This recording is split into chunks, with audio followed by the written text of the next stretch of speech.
Kakšno korist imate od tega, da se ne spremenite?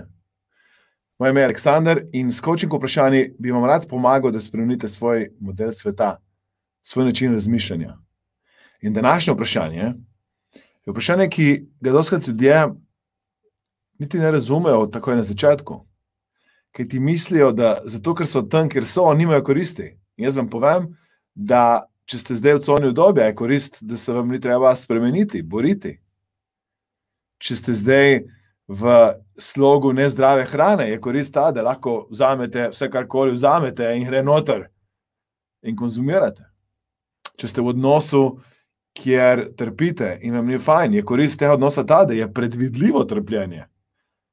Da že naprej veste, da ne bo fajn, vendar je tveganje, da boste šli ven iz tega odnosa, da bo tam še slabše, ali pa da boste sami se slabše počutili, kot se zdaj počutili.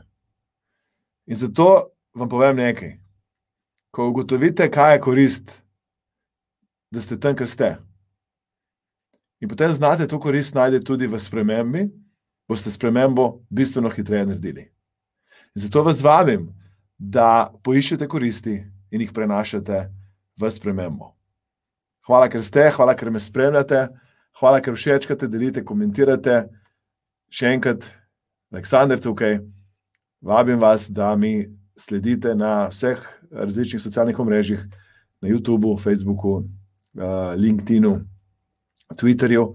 Prosim vas za to, da s tem, ko komentirate, všečkate in delite, mi pomagate, da pomagam večjemu številu ljudi. Kakšno korist imate, da se ne spremenite?